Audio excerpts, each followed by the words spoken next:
Hi friends. Puri பந்து போல் அதே சமயம் ஓரங்கள் எல்லாம் கிறிஸ்பியாக நடுவில் சாஃப்டாக அந்த மாதிரி செய்கிறது எப்படின்னு தான் நம்ம பார்க்க போகிறோம். இதுக்கு ஒரு கிரேவியை நான் செய்ய போகிறேன். நான் ரேஷனில் வாங்கின கோதுமையை தாங்க கழுவி காய வச்சு ரைஸ் மில்லில் கொடுத்து அரைச்சிட்டு வந்து அந்த மாவை ஒரு டைம் நான் சலித்து வச்சுக்குவேன். ஏன்னா அதில் சின்ன சின்ன கட்டிகள் தூசிகள் அந்த மாதிரி இருக்கும். அதனால் நான் சலித்து எடுத்து வச்சுக்கிட்டு அதில் செய்வேன். இப்போது நம்ம அதில் தான் செய்ய போகிறோம். இதில் பூரி பந்து மாதிரி வர்றதுக்கு நான் சில டிப்ஸ் எல்லாம் சொல்லியிருக்கேங்க. நீங்களும் அதே மாதிரி ஃபாலோ பண்ணி செய்யுங்க. இப்போ அது எப்படி செய்கிறதுன்னு பார்க்கலாம் வாங்க. இதுக்கு ஒரு பவுல் எடுத்துகிட்டு கொஞ்சமாக தண்ணி ஊற்றி அந்த தண்ணியில் கொஞ்சமாக உப்பு, ஒரு பிஞ்ச் அளவுக்கு சமையல் சோடாப்பு சேர்த்துறேன். இது ஆப்ஷனல் தான். நீங்கள் சோடாப்பு போட்டாலும் போடலாம், போடாமையும் செய்யலாம். இப்போ நான் 1 கப் மாவு எடுத்திருக்கேன். இந்த மாவு பார்த்திங்கன்னா ஒரு 200 கிராம் அளவுக்கு இருக்கும். இப்போ இந்த மாவை இந்த தண்ணியில் போட்டு இந்த மாதிரி நல்லா கலந்து விட்டுக்கலாம். கலந்து விட்டுட்டு நான் கொஞ்சமாக வெது வெதுப்பாக எண்ணெய் சூடு பண்ணி இதோட 1 ஸ்பூன் அளவுக்கு சேர்த்துறேங்க. இந்த எண்ணெய் சேர்த்தும் பொழுதும் நமக்கு அந்த சாஃப்ட்னஸ் கிடைக்கும். இப்போ இந்த எண்ணெய் ஊற்றி நல்லா இந்த மாதிரி நல்லா கலந்து விட்டுக்கலாம். கலந்து விட்டுட்டு நமக்கு மாவு உதிரியாகவே இருந்தால் கொஞ்சமாக அதோட தண்ணி தெளிச்சிக்கலாம். தண்ணி தெளித்து பாருங்கள், நல்லா இது மாதிரி பிசைஞ்சிக்கலாம். மாவு நல்லா நம்ம அழுத்தம் கொடுத்து நல்லா பிசைஞ்சிக்கணும். அப்போ தான் நமக்கு பூரி உப்பெல்லாம் கிடைக்கும். இப்போ பாருங்கள், இது போல் பிசைஞ்சிக்கிட்டு இப்போது இது நல்லா பிசைஞ்சு எடுத்தாச்சு. இப்போ பிசைஞ்சு எடுத்த மாவுக்கு மேலே கொஞ்சமாக எண்ணெய் இது மேலே அப்ளை பண்ணிக்கலாம். பண்ணிவிட்டு இது அப்படியே இருக்கட்டும், மூடி ஒரு ஓரமாக வச்சிடலாம். இது ஒரு அரை மணி நேரம் கழித்து பார்க்கலாம். இப்போ இதுக்கு ஒரு கிரேவி ரெடி பண்ணிக்கலாம். ஸ்டவ் ஆன் பண்ணி வடசட்டி வச்சு 2 ஸ்பூன் எண்ணெய் விட்டு எண்ணெய் காஞ்சதும் 1/2 டீஸ்பூன் சோம்பு போட்டு சோம்பு பொரிஞ்சதும் கொஞ்சமாக கருவேப்பிலை இலைகள் போட்டு அது பொரிஞ்சதும் மீடியம் சைஸ் பெரிய வெங்காயம் 1 எடுத்து நேர்வாக்கில் கட் பண்ணியிருக்கேன். அதை இதில் போட்டு 1 நிமிஷத்துக்கு லோ ஃப்ளேமில் வச்சு வதக்கிக்கலாம். வதக்கிக்கிட்டு நான் 1 ஸ்பூன் அளவுக்கு இஞ்சி பூண்டு பேஸ்ட் இதோடு சேர்த்துறேன். இந்த இஞ்சி பூண்டு பேஸ்ட்டோட பச்சை வாசனை போகிற அளவுக்கு நல்லா கலக்கி விட்டு வதக்கிக்கலாம். இப்போ மீடியம் சைஸ் தக்காளி 1 எடுத்து நீள்வாக்கில் கட் பண்ணியிருக்கேன். இதையும் இதில் போட்டு இந்த தக்காளி நல்லா மசிஞ்சு வர்ற அளவுக்கு வதக்கிக்கணும். அதுக்காக கொஞ்சமாக மஞ்சள் தூள், உப்பு சேர்க்குறேன். இதை சேர்த்துட்டு நல்லா 1 நிமிஷம் வதக்கி விட்டுக்கிட்டு இதோட வாசனைக்காக ஒரு பச்சை மிளகாய் குட்டியாக சேர்த்துறேன்.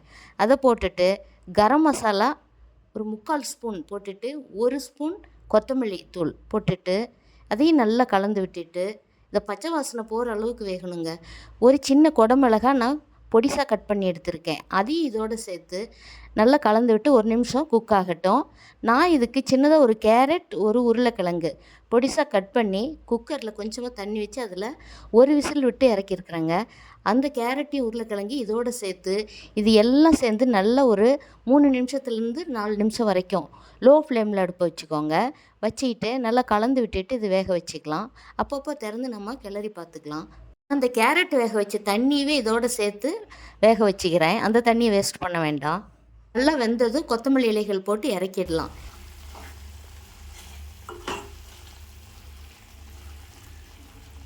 இப்போ நம்ம பூரிக்காக பிசைஞ்சு வச்ச மாவை பார்த்துக்கலாம்.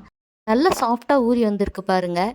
இப்போ இது ஒரு டைம் நல்லா அழுத்தம் கொடுத்து இந்த மாதிரி நல்லா உருட்டிட்டு இப்போ இது சின்ன சின்ன உருண்டைகளாக நம்ம பால் போல் ஒரு உருண்டை எடுத்து பாருங்கள், நம்மளோட உள்ளங்கையில் வச்சு நம்ம 2 கையாலையும் இந்த மாதிரி பால் மாதிரி உருட்டிக்கணும்.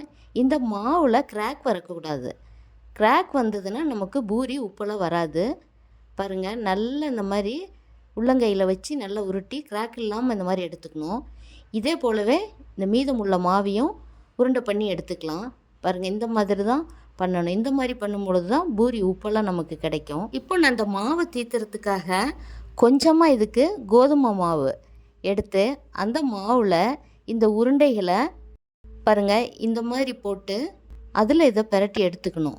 அப்போ தான் நமக்கு இந்த பூரி தீத்துற இந்த கட்டையில் ஒட்டாமல் வரும். இப்போ பாருங்கள், இந்த மாதிரி பண்ணிவிட்டு இது ரொம்பவே மெல்லிசாக தீத்தக்கூடாது, ரொம்பவும் நமக்கு தடிமனாகவும் இருக்கக்கூடாது. மீடியமாக நம்ம தீத்தி எடுத்துக்கணும். அப்போ தான் லேயராக நமக்கு உப்பி வரும்.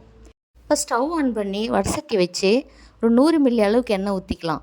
நீங்கள் இந்த பூரி மாவு அது முழுகி வேகிற அளவுக்கு எண்ணெய் இருந்தால் போதும், ரொம்ப அதிகம் ஊற்ற வேண்டியதில்லை. நம்ம இந்த பூரி மாவு இதில் போடுறதுக்கு முன்னாடி அடுப்பை ஹை ஃப்ளேமில் வச்சுக்கணும். அப்போ தான் இந்த எண்ணெயில் போடும்போது இந்த பூரி உப்பெல்லாம் வரும். பாருங்கள் எவ்வளோ பந்து மாதிரி வந்திருக்குன்னு. இப்போ இது ஒரு நிமிஷம் கிட்ட வெந்ததும் நம்ம திருப்பி போட்டுக்கலாம். திருப்பி போட்டுட்டு உடனே ஸ்டவ்வை லோ ஃப்ளேமுக்கு மாற்றிக்கணும். அப்போ தான் நமக்கு பூரி ஒரே நிறமாக கிடைக்கும். இல்லை அப்படின்னா பூரி கலர் மாறிடும். பொன்னிறமாக ஆகிற அளவுக்கு நல்லா வேக வச்சு எடுத்துக்கலாம். இப்போ பாருங்கள், சூப்பராக வெந்து வந்துருச்சு.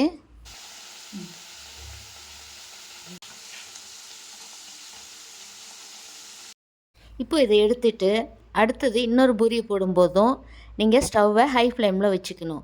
ஹை ஃப்ளேமில் வச்சுட்டு போடும்பொழுது அதுவுமே பாருங்கள் பந்து போல் உப்பி வரும்.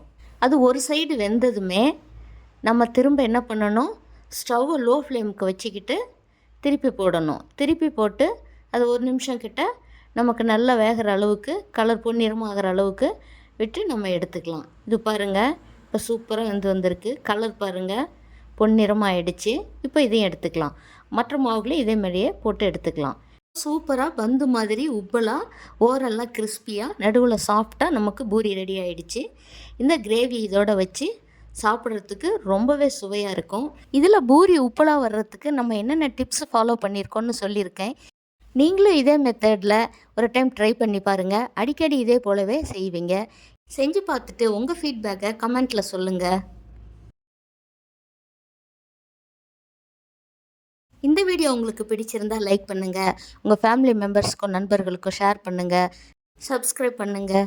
தேங்க்யூ.